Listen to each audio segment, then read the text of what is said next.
জৈৱ বৈচিত্ৰ্য ৰক্ষা কৰা আৰু বনজ সম্পদৰ সংৰক্ষণ কৰাটো আমাৰ সকলোৰে দায়িত্ব। কিন্তু আমি মাজে মাজে বহুত খবৰ পাই থাকো যে এই ধৰণৰ বহু কাম যিয়ে প্ৰকৃতিক সুৰক্ষাত অসুবিধা কৰে, বনজ সম্পদ ধ্বংস কৰে, এনেকুৱা কাম কিছু চলি থকাৰ বাতৰি আমাক কেতিয়াবা চিন্তিত কৰে। বন বিভাগৰ দায়িত্ব লোৱাৰ পিছত মই ভাবো যে বন বিভাগৰ মন্ত্ৰী হিচাপে এয়া মোৰ এক দায়িত্ব আৰু সেই কাৰণে যোৱাকালি আমি আমাৰ মাননীয় মুখ্যমন্ত্ৰী ডক্টৰ হিমন্ত বিশ্ব শৰ্মা ডাঙৰীয়াৰ নিৰ্দেশক্ৰমে এটা খুব কঠোৰভাৱে আমাৰ বিভাগটোক আমি নিৰ্দেশনা দিছো যাতে বিভাগে আমাৰ অসমৰ সকলো ঠাইতে থকা অবৈধ কাঠৰ মিলবিলাক অতি শীঘ্ৰে বন্ধ কৰিব লাগে। এই কাঠৰ মিলবিলাকত বিভিন্ন বনাঞ্চলৰ পৰা অহা কাঠসমূহ চোৰাংভাৱে আহি তাত কাঠসমূহ বিভিন্ন ধৰণে ফলা হয়, যাৰ কাৰণে বহু সময়ত চোৰাংভাৱে বনাঞ্চল ধ্বংসও হয়। সেই কথাসমূহৰ প্ৰতি লক্ষ্য ৰাখি আমি যোৱাকালি মাননীয় মুখ্যমন্ত্ৰী ডাঙৰীয়াৰ নিৰ্দেশ কৰ্মে আমি বিভাগৰ প্ৰতিটো ডিভিজনতে ডিএফঅ সকলক, ৰেঞ্জ অফিচাৰসকলক বা সংশ্লিষ্ট বিষয়াসকলক নিৰ্দেশনা দিছো যে অবৈধ কাঠফলা মিলসমূহ অতি শীঘ্ৰে বন্ধ কৰিব লাগিব, জব্দ কৰিব লাগিব। যোৱাকালিৰ পৰা আমাৰ এই অভিযান চলি আছে আৰু মই আশা ৰাখিছো যে আমাৰ বিভাগৰ বিষয়া কৰ্মচাৰীসকলে গাঁৱে গাঁৱে প্ৰতিটো অঞ্চললৈকে গৈ, বিশেষকৈ যিবিলাক ভিতৰুৱা অঞ্চলত এনেকুৱা অবৈধ কাঠফলা মিল চলি আছে, এই অবৈধ কাঠফলা মিলসমূহ জব্দ কৰি অনাটো আৰু তাৰ লগত যিখিনি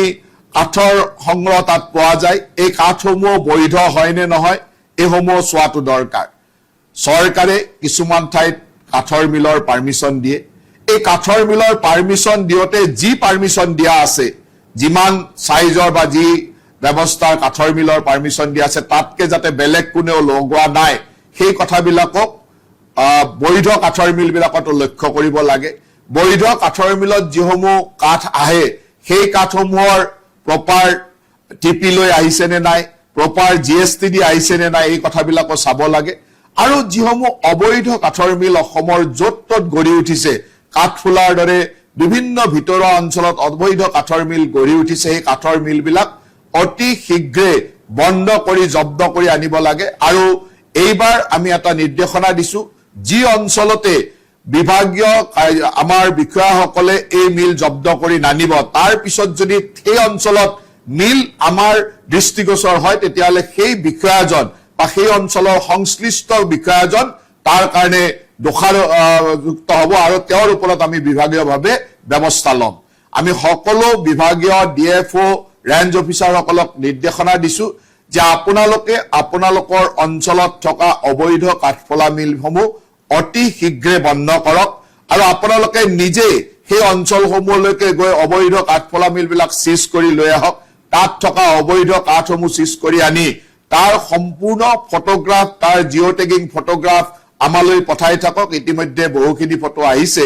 আৰু প্ৰতিটো দিনেই কিমান কাঠফলা মিল আপুনি বন্ধ কৰিছে, প্ৰতিজন বিষয়াই, ৰেঞ্জ অফিচাৰ আৰু ডিএফঅই বন্ধ কৰিছে, ৰেঞ্জ ৱাইজ, ডিভিজন ৱাইজ তথ্য আমাক দি থাকিব লাগিব আৰু 100% অবৈধ কাঠফলা মিল বন্ধ হ'ব লাগিব। যিসমূহ বৈধ মিল আছে তাতেও বৈধভাৱে স্বীকৃত মেচিন আছে নে নাই, তাতকৈ কিবা বেলেগ মেচিন লগাইছে নে নাই, অতিৰিক্ত মেচিন লগাইছে নে নাই, লগাইছে নেকি, বা তাত যিসমূহ কাঠ আনিছে সেই কাঠসমূহৰ প্ৰপাৰ টিপি আছে নে নাই, প্ৰপাৰ ইউএ বিলেৰে তেওঁলোকে GST পেইড কৰি আহিছিল নে নাই, সেই কাঠসমূহ চেক কৰিব লাগে। আৰু এই কামটো মিছন মোডত যোৱাকালিৰ পৰা আমি আৰম্ভ কৰিবলৈ নিৰ্দেশনা দিছিলো আৰু ইতিমধ্যে আমাৰ বিভিন্ন বিষয়াই এই কামটো কৰি আছে। কিন্তু মোৰ বিভাগৰ ওপৰত বিশ্বাস আছে যে 100% কাঠৰ অবৈধ কাঠফলা মিল যাতে বন্ধ কৰিব পাৰে, তাৰ কাৰণে আপোনালোকে কাম কৰক। আৰু যি বিষয়াই এই কামটো সঠিকভাৱে নকৰিব আৰু যি অঞ্চলতে ভৱিষ্যতে এনেকুৱা ধৰণৰ অবৈধ কাঠফলা মিল পোৱা যাব, সেই অঞ্চলৰ সংশ্লিষ্ট বিষয়াজন তাৰ কাৰণে দোষাযুক্ত হ'ব আৰু তেওঁক আমি ব্যৱস্থা গ্ৰহণ কৰিম। যদি তেওঁৰ অঞ্চলত সেই ৰেঞ্জত যদি কাঠফলা মিল চলি থাকে, সেই ডিভিজনত যদি কাঠফলা মিল চলি থাকে, তেতিয়াহ'লে তাৰ সংশ্লিষ্ট ৰেঞ্জ অফিচাৰজন, সংশ্লিষ্ট ডিএফঅজন তাৰ কাৰণে দোষত পৰিব আৰু তেওঁৰ ওপৰত আমি বিভাগীয়ভাৱে ব্যৱস্থা ল'ম গতিকে মই আশা ৰাখো যে এই কেইটা দিনৰ ভিতৰত অহা এসপ্তাহৰ ভিতৰত যাতে সম্পূৰ্ণ অসমৰ অবৈধ কাঠফলা মিলসমূহ বন্ধ হয় তাক আমি বিভাগে নিশ্চিত কৰিবৰ কাৰণে আমি উচ্চপদস্থ বিষয়াসকলক নিৰ্দেশনা দিছো আৰু সকলো দিশ তন্নতন্নকৈ চোৱাৰ কাৰণে আহ্বান জনাইছো কাৰণ আমাৰ ওচৰত এনেকুৱা ধৰণৰ খবৰো আছে যে গোৱালপাৰাৰ পৰা কাঠ কাটি ব্ৰহ্মপুত্ৰৰে পাৰ হৈ যায় আৰু এনেকুৱা ভিতৰুৱা অঞ্চলত বিশেষকৈ বাগবৰ ইত্যাদিৰ বহুত ভিতৰুৱা অঞ্চলত অজস্ৰ এনেকুৱা কাঠফলা মিল সৃষ্টি হৈছে যিয়ে এই ধৰণৰ বন ধ্বংস কামত ব্যৱহৃত হয় গতিকে বনাঞ্চল আমি ধ্বংস কৰিব দিব নোৱাৰো অসমৰ বনাঞ্চল ৰক্ষা কৰাটো আমাৰ দায়িত্ব আৰু আমাৰ সংশ্লিষ্ট বিষয়াসকলে এই কথাটোত অত্যন্ত গুৰুত্ব সহকাৰে চাব আৰু যিয়ে ইয়াত গুৰুত্ব নিদিব বিভাগটো তেওঁলোকৰ ওপৰত যথেষ্ট কঠোৰ হ'ব গতিকে মই এই ফেচবুক লাইভৰ জৰিয়তে সকলো বিভাগীয় বিষয়া সংশ্লিষ্ট বিষয়াসকলক এই যে আমাৰ বিভাগৰ পৰা নিৰ্দেশনা গৈছে এই নিৰ্দেশনাটো আপোনালোকক ইয়াৰ পৰাই আৰু সফলভাৱে কৰিবৰ কাৰণে আৰু খুব সুন্দৰভাৱে কৰিবৰ কাৰণে আহ্বান জনাইছো তাৰ লগে লগে আমি অসমৰ ৰাইজকো এই ক্ষেত্ৰত সচেতন হ'বৰ কাৰণে আহ্বান জনাইছো অসমৰ ৰাইজে যোৱা সময়ত বিভিন্ন সময়ত মোক বিভিন্ন ধৰণে তথ্য দি আছিল কোট কেনেকুৱা কাঠফলা মিল চলি আছে কোট কেনেকুৱা ধৰণৰ মিল আছে ফটো ইত্যাদি দি আছিলে মই অসমৰ ৰাইজলৈ আহ্বান জনাইছো যতে আপোনালোকৰ ঘৰৰ ওচৰত এনেকুৱা অবৈধ কাঠফলা মিল থকা বুলি গম পায় তৎক্ষণাৎ আমালৈকে আপোনালোকে সেই বাৰ্তা দিব পাৰিব মোৰ অফিচৰ ইমেইলত মোৰ অফিচৰ নাম্বাৰত বিশেষভাৱে এটা বিশেষ নাম্বাৰ মই আপোনালোকক কৈ দিছো সেই নাম্বাৰটো হ'ল 9435204444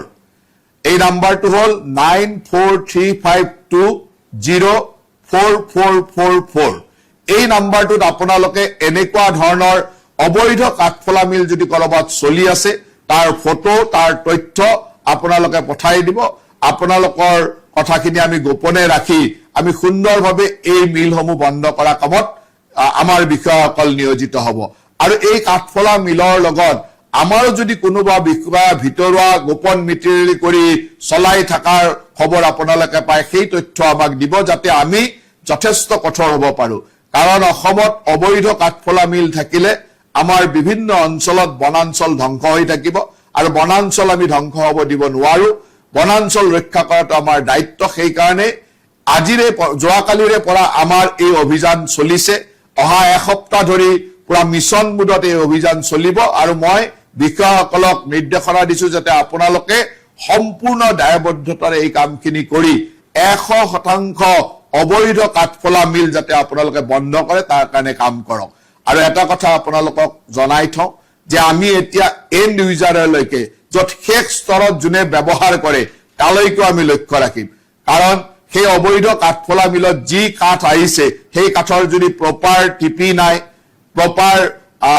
জিএসটি বিল নাই বাকি বৈধ মিলতো যদি প্ৰপাৰ টিপি আৰু জিএসটি নোহোৱাকৈ কাঠ আহে তাকো আমি লক্ষ্য ৰাখিম কাৰণ এণ্ড ইউজাৰ বিলাকক আমি এতিয়া লক্ষ্য হিচাপে ল'ম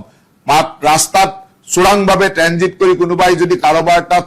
লৈ গৈ দিছেও সেই কাঠৰ দোকান বা কাঠৰ অঞ্চলসমূহতো আমি এণ্ড ইউজাৰ বা শেষত যোনে ব্যৱহাৰ কৰে শেষ ব্যৱহৃতকাৰীজনক আমি চাবলৈ চেষ্টা কৰিম আৰু তেওঁলোকো দোষযুক্ত হ'ব কাৰণ তেওঁলোকে প্ৰপাৰ টিপি নথকা বা ট্ৰেনজিট পাছ নথকা বা প্ৰপাৰ জিএসটি নথকা কাৰ্ড জিএসটি নিদিয়া কাৰ্ড ব্যৱহাৰ কৰাটো আইনসন্মতে দণ্ডনীয় আৰু সেই আইন তেওঁলোকৰ এণ্ড ইউজাৰ যা শেষৰ ব্যৱহাৰকাৰীজনৰ ওচৰতো সেই আইন প্ৰয়োগ কৰা হ'ব বা প্ৰযোজ্য হ'ব গতিকে সকলোৱে কাঠৰ ক্ষেত্ৰত প্ৰপাৰ টিপি চালান থকা আৰু প্ৰপাৰ জিএসটি দিয়া কাঠ যাতে ব্যৱহাৰ কৰে তাৰ কাৰণে আপোনালোক সচেতন হ'ব আমাৰ বিভাগক ইতিমধ্যে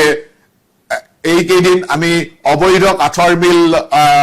বন্ধ কৰাৰ কাৰণে অভিযান চলাবলৈ দিছো তাৰ পিছতে ষ্টেপ বাই ষ্টেপ বিভিন্ন ধৰণৰ কাম আমি দি থাকিম আৰু সেই মৰ্মে আমাৰ বিভাগে কঠোৰভাৱে কাম কৰিব বুলি আশা ৰাখিছো মই বিভাগৰ বিষয়াসকলৰ পৰাও সহযোগিতা বিচাৰিছো আৰু অসমৰ ৰাইজৰ পৰাও এই ক্ষেত্ৰত সহযোগিতা পাম বুলি আশা ৰাখি আপোনালোক সকলোলৈকে পুনৰবাৰ ধন্যবাদ জনাই আজিৰ এই ফেচবুক লাইভটো মই ইমানতে সমাপ্ত কৰিছো ধন্যবাদ